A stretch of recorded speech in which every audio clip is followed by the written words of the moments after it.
there, thanks for tuning in. This is the Tammy Tine Design YouTube channel. I'm Tammy, and today I'm creating the fourth layout in my batch scrapbooking series. This is the sixth and final video in this series. If you missed any of the previous videos, I've got them all linked in the description box below. Today's layout is a double page spread with 5 photos. Here's the sketch I'll be following. As a reminder, I do offer a free sketch for every layout I create a process video for here on YouTube. I currently have a library of 13 sketches in my shop, plus this bundle of 4 for the batch series. So lots of fun designs to choose from. I will be offering more bundles in the future for a great value. If you'd like to use sketches, I've included a link in the description box below. I created this sketch prior to filming, so I'm going to stick to it as closely as possible so that my completed layout will look like this sketch. Within the bundle, I've also included bonus options. I created bonus options for this sketch, but there are some changes to this one to accommodate the 2 pages. There are 3 additional 2-page sketches to choose from. Things get more complicated when you have 2 pages. With the previous single page layouts, all I had to do was turn one page 90 degrees, and it's not too hard to see the option. To keep it easy, I decided to do the same thing here and turned both sides individually the same 90-degree rotation to get the first option because that ended up being easy. When you turn a 2-page layout and see this, it's not that helpful. You have to make adjustments to have any kind of a design that accommodates a double page spread. It's almost easier to look at this layout turned like this and find a background for a 1-page layout because you could have a block in the middle with 2 layered strips underneath. After I rotated each side, I had to move things around until I was happy, so it does look different. The other minor change I made with the first rotation was I changed the 5 by 11 inch block on the right side to a 6 by 12 inch block. That felt more balanced. I also didn't leave the paper strips in the middle of the page. When I create double page layouts, I'm always looking for continuity on both pages. That was really hard to do when the layout was flipped.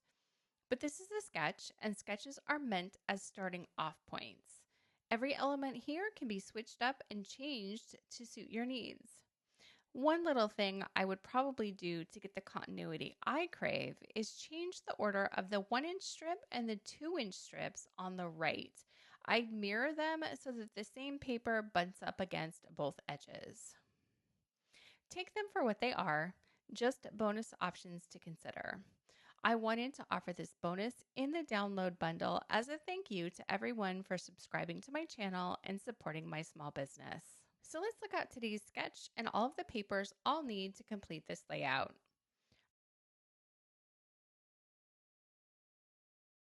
I'm using 2 sheets of white cardstock for my background. From pattern paper number 4, I'm pulling the 6 by 12 inch block and the 5 by 12 inch block. You can see that right here. From paper number 5, I'm pulling the 2 by 11 inch strips. And from pattern paper number 2, I'm pulling the 2 1 by 11 inch strips. And I'm also going to add a photo mat as I still have the one from pattern paper number 2 to use. If you downloaded the sketches, you'll already have noticed that I did not include mats on each sketch. Only layout number 1 had a photo mat, but in the cutting guide there are 4 separate photo mats to mix and match as needed. I will add one to today's layout. The embellishments are the same word blocks and tags and embellishments I've used on the prior layouts. And I'm adding a large journaling block on the left page and a smaller journaling spot on the right page. Now we can get started. Here are the papers I cut all the way back in the second video in this series. The strips are on top of the green polka dot paper now, but they will be tucked under on the completed layout, just like it shows on the sketch. Here's the cut file I'm using on this layout. Each layout in the series had a cut file using a diamond shape. Today's file is this border with a circle connecting each diamond in a row. When I add cut files to double page spreads like this, I like to use borders because I want something that spans both sides of the layout, and a border is an easy way to do that. This is my composed layout format. All of my 2-page layouts are. I call this composed because when you have multiple photos, it takes more time to come up with a pleasing composition that spans both pages. So that's where the name came from. I will be tucking these right underneath the floral paper. And just like with the pattern paper strips, less than half of each strip will show on each side. I could have only cut one strip and cut it in half, but I went ahead and cut two with my silhouette. It's always better to have more than you need just in case. There's nothing complicated with today's layout. It's going to be straightforward. I like to layer up pattern paper layers on my 2-page layouts, again, with the idea of having them span both pages. But I don't like to distract too much from all the photos, so there's not going to be a ton of embellishment. I don't have anything gray or metallic planned for the layout, so I thought these cut files could tie in with all of the concrete and the gray in my photos, so I colored my cut files with mica spray stains from Tim Holtz. I'm not sure if the camera is picking up on the different shades I used or not. I laid a base coat with brushed pewter and added in some phantom mist on top. This color comes from this year's Halloween sets. It's a very pretty color in person. I talk about this often in my videos, but I always cut my die cuts in white cardstock. When I want to add color, I add it myself in one medium or another. Apply ink with a brush, spray on color, watercolor with crayon. I love it all. Let me bring in my tray here and I'll walk through the embellishments I'm going to use. My title is already on wax paper and it says A Step Back in Time. This branch came from the 49 and Market laser embellishment set. I thought I would try something different on this layout.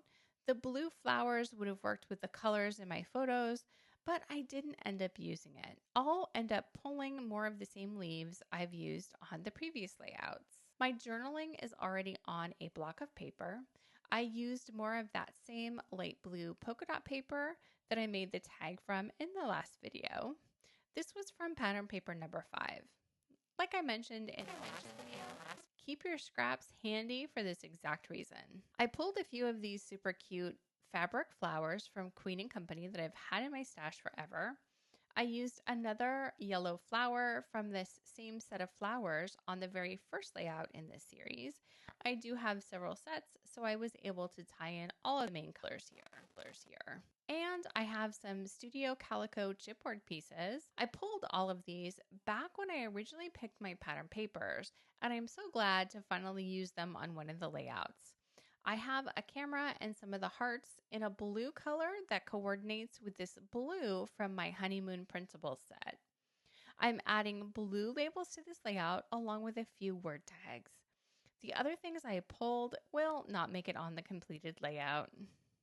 I need to get my papers, the photos, and the title down, so let me do that and I'll be right back. And here's my layout coming together. As I mentioned, this layout is mostly pattern paper blocks showcasing the photos. I did add 2 little journaling blocks.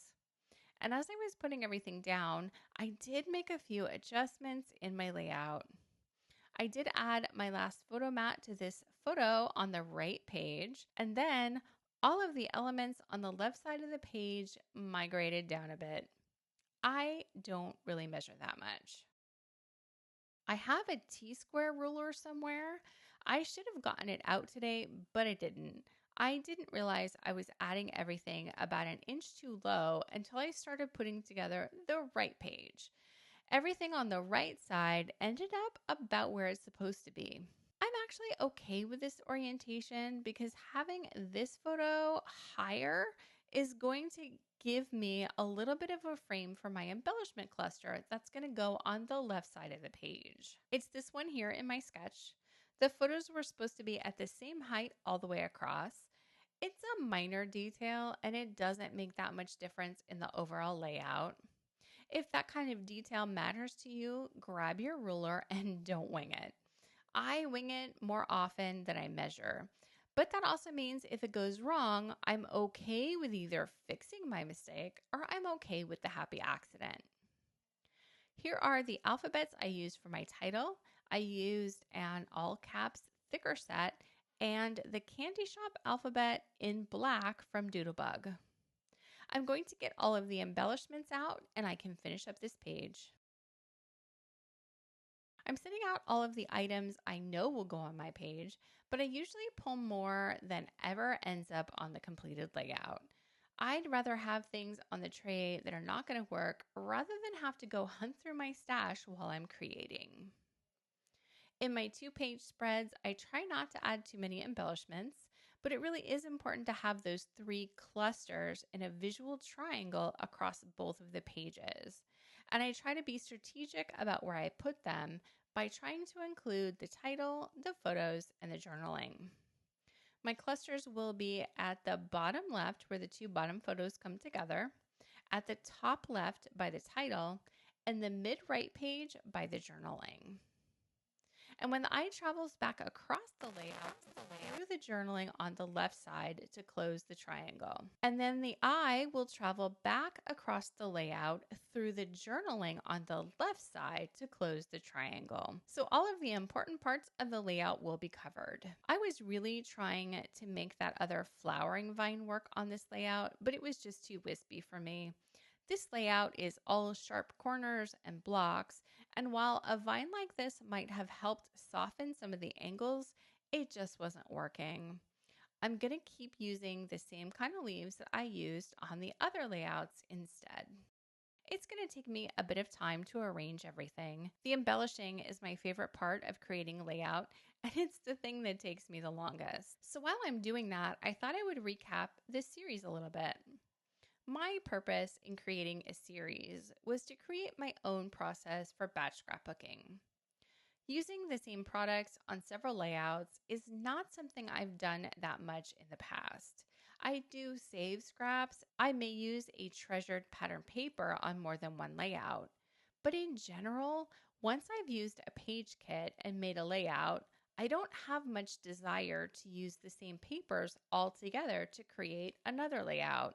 I want to break it all down, put all the pieces back in my stash, and move on to a new page kit with all new papers. I'm starting to second guess this approach as the price of paper and scrapbooking supplies has gone up recently. I'm buying a lot less than I used to, and I'm making an effort to stretch my supplies a little bit further. What better way to do that than to batch scrapbook? Pull a set of supplies and scrapbook with them until they're gone. I suspect that if you're a kit subscriber, you may already be on board with this and do it every month. But I'm not a member of any of the kit clubs right now, so this would be a new thing for me to try to add to my process. This was a good place for me to start because all of the photos I picked were from the same trip. I don't mind so much that some of the supplies were similar and coordinated. Had I created a mini album with these photos, I would have used coordinating products throughout the album.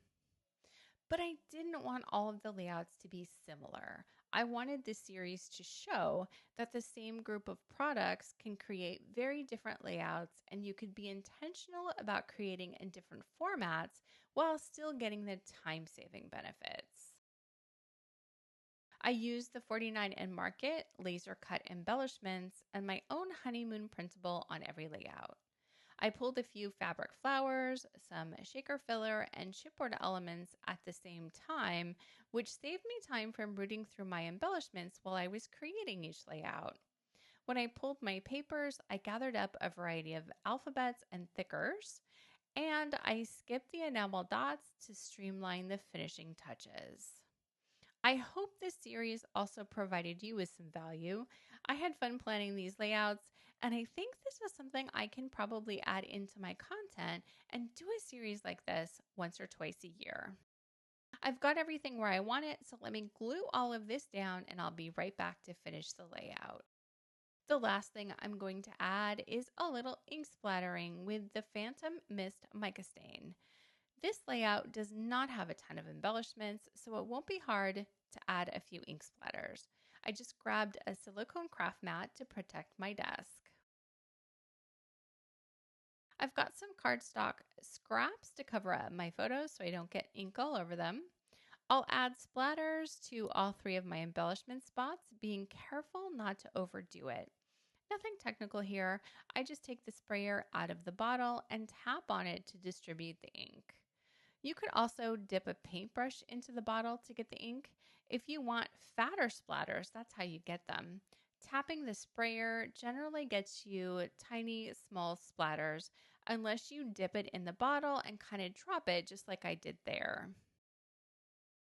And that's where I will call this one done. For the 4th and final layout in my batch scrapbooking series, from sketch to completed layout. Thanks so much for joining me today. I hope you enjoyed this series and that if you've never done it, you'll give batch scrapbooking a try. The same set of supplies does not mean the layouts have to be similar. If you'd like to download the sketch bundle, follow the link in the description box below.